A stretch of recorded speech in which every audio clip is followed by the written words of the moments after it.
창세기 26장 12절에서 22절까지 우리 한 목소리로 함께 봉독합니다. 이삭이 그 땅에서 농사하여 그 해에 100배나 얻었고 여호와께서 복을 주심으로 그 사람이 창대하고 왕성하여 마침내 거부가 되어 왕과 소가 때를 이루고 종이 심이 많음으로 블레셋 사람이 그를 시기하여 그 아버지 아브라함 때에 그 아버지의 종들이 판 모든 우물을 막고 흙으로 메웠더라. 아비멜렉이 이삭에게 이르되 내가 우리보다 크게 강성한즉 우리를 떠나라. 이삭이 그곳을 떠나 그랄 골짜기에 장막을 치고 거기 거류하며 그 아버지 아브라함 때에 팠던 우물들을 다시 팠으니 이는 아브라함이 죽은 후 블레셋 사람이 그 우물들을 메웠음이라. 이삭이 그 우물들의 이름을 그의 아버지가 부르던 이름으로 불렀더라. 이삭의 종들이 골짜기를 파서 샘 근원을 얻었더니 그랄 목자들이 이삭의 목자와 다투어 이르되 이 물은 우리의 것이라 하매 이삭이 그 다툼으로 말미암아 그 우물 이름을 에색이라 하였으며 또 다른 우물을 봤더니 그들이 또 다툼으로 그 이름을 신나라 하였으며 이삭이 거기서 옮겨 다른 우물을 봤더니 그들이 다투지 아니하였으므로 그 이름을 르호봇이라 하여 이르되 이제는 여호와께서 우리를 위하여 넓게 하셨으니 이 땅에서 우리가 번성하리로다 하였더라. 아멘. 할렐루야. 하나님의 은혜가 오늘 새벽에 하루의 첫 시간을 주 앞에 드리는 우리 믿음의 가족들에게 함께 하시기를 예수님의 이름으로 축원합니다. 오늘 말씀은 이삭이 받은 이 부요에 대한 그러한 말씀입니다. 이삭이 이제 굉장히 물질적으로 부요하게 됩니다. 12절에 보면은 이삭이 그 땅에서 농사하여 그 해에 100배나 얻었고 여호와께서 복을 주심으로 이렇게 되어 있습니다. 이삭이 농사까지 짓습니다. 농사도 아주 잘 되고 이제 그의 물질적인 부요는 어디서 왔는가 하게 될 때에 오늘 말씀에 여호와께서 복을 주심으로 이제 얻은 것이라고 그렇게 고백을 하고 있습니다. 이 물질적 부요가 모두가 하나님의 복은 아닙니다. 하지만 하나님께서 복을 주셔서 물질적인 부요를 얻게 되기도 하는 것이죠. 이 하나님께서 하나님의 백성 이삭에게 복을 주셔서 그로 하여금 물질적으로 부요하게 하십니다. 부요해지면은 이제 뭐 좋은 점도 많지만은 부작용도 있습니다. 어떤 부작용인가 하면은 오늘 14절에 보면은 양과 소가 때를 이루고 종이 심이 많음으로 블레셋 사람이 그를 시기하여 이렇게 되어 있습니다. 이 부요해지면은 그 사람 안에 교만한 마음을 가지기가 쉽게 되는 거죠. 그리고 다른 사람에게는 시기심을 일으키는 그런 또 계기가 되어집니다. 교만한 마음이 좀 위험하기는 하지만은 그것은 또 하나님 앞에서 잘 조절할 수 있는 그런 사람들도 있습니다. 그런데 이 시기라고 하는 것은 내가 조절할 수 있는 것이 아니라는 거죠. 다른 사람의 마음이기 때문에 어쩔 수 없는 겁니다. 이 시기라는 것은 잘 보이지는 않지만은 항상 있고 또 매우 위험한 거죠. 이 신앙인은 물질적 부요에 대해서 항상 겸손할 필요가 있습니다. 조심하고 또 조절해야 합니다. 그래서 우리에게 물질적인 부요가 있을 때 우리는 항상 생각해야 되는 것이 물질적인 부요가 우리 삶의 목적이 아니라는 겁니다. 그것은 부의 작은 한 부분인 것이죠. 그렇기 때문에 자만하지 말고 이 물질적인 부요에 머무르지 않고 이 하나님이 기뻐하시는 뜻을 날마다 따라가는 그것에 목적을 두고 살아가는 것이 우리의 삶의 모습이어야 합니다. 이 물질적인 부요는 우리가 전체적인 영적인 부요의 한 부분이 되어집니다. 그래서 이 물질적인 부요는 영적 부요의 작은 또 표현이기도 한 것이죠. 그리고 더 많은 영적인 부요를 위한 또 그런 받침이 되어지는 또 그 계기가 되어지는 그런 것이기도 합니다.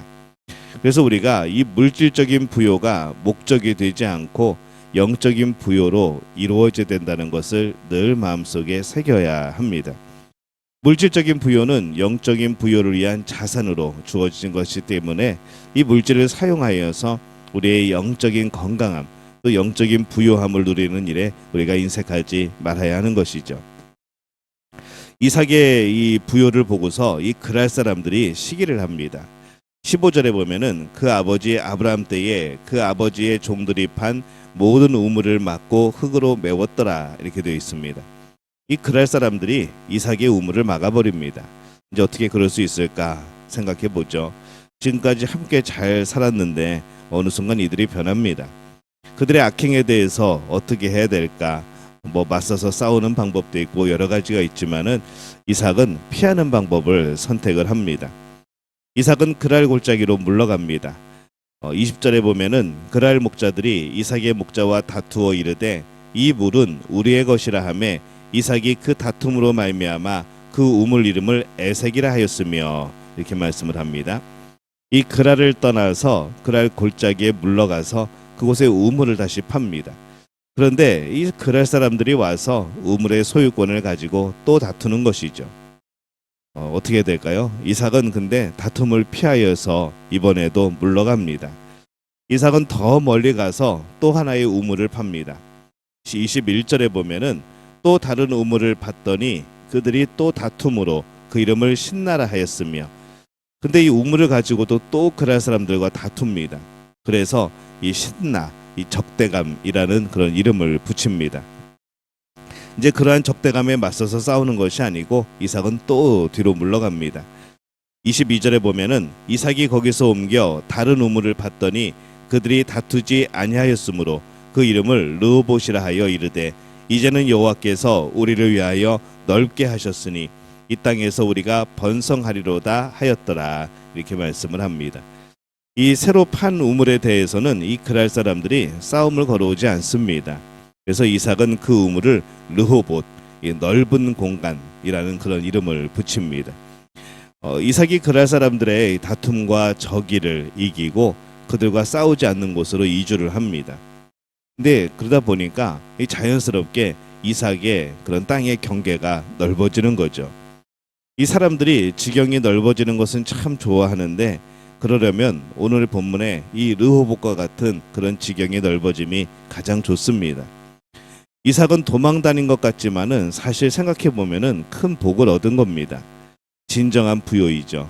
뭐 우물들도 다 나누어 주었고, 또 마지막 판 우물은 다투지 아니하였고, 또 그곳까지 감으로 인하여서 또 땅의 경계가 넓어졌고, 이 물질적인 부요를 넘어서 영적인 부요까지 이르게 되어지는 그의 모습을 오늘 우리가 발견을 합니다. 이삭이 우물을 파면서 그랄 사람들에게 쫓겨다닌 것 같아 보이지만은 사실은 용납이라는 것을 쌓은 것이죠. 또 그들과의 또 화목이라는 것을 쌓은 겁니다. 그래서 진정으로 영적으로 부요한 그런 부요를 이룬 또 이삭의 모습을 오늘 우리는 봅니다. 이삭이 그랄 사람들을 용서하면서 용납하면서 옮겨서 우물을 팔 수 있었던 것은 한편으로는 그가 또 물질적인 부요를 하나님이 허락하셔서 그것이 하나의 자원이 되었을 수도 있습니다. 그가 물질적인 부요를 가지고 있어서 어쩌면 용납할 수도 있지 않았는가라는 생각도 해보는 것이죠. 하나님께서 그에게 앞에서 이 물질적인 부요함을 주신 것은 어쩌면 지금 그랄 사람들의 시기에서 나온 이 다툼을 이길 수 있는 하나의 자원이 되지 않나라는 생각을 해봅니다. 그래서 우리가 정말로 물질을 구할 때 그 물질을 왜 구하는가, 물질적인 부요를 왜 구하는가, 이것이 참 중요합니다. 무엇을 위해서 구하는가, 무엇을 위하여서 하나님께 그것을 요청하는가. 그냥 무조건 쌓아놓고 무조건 재어놓고 그것이 우리의 물질적인 부요함이 아니라 영적인 부요를 이루기 위하여서 우리가 사용되어지는 그런 물질적인 부요함을 구하는 것이 필요하다는 것이죠. 이삭이 우물을 팔 때에 결국은 그랄에서 조금씩 더 떨어지고 그의 아버지 아브라함의 본거지 이제 브엘세바 쪽으로 다가가게 됩니다. 그가 만약에 그랄에서 잘 되었다면은 그는 브엘세바로 옮겨가지 않았겠죠. 그의 양보는 결국 브엘세바로 가는 거룩한 길이 되어집니다.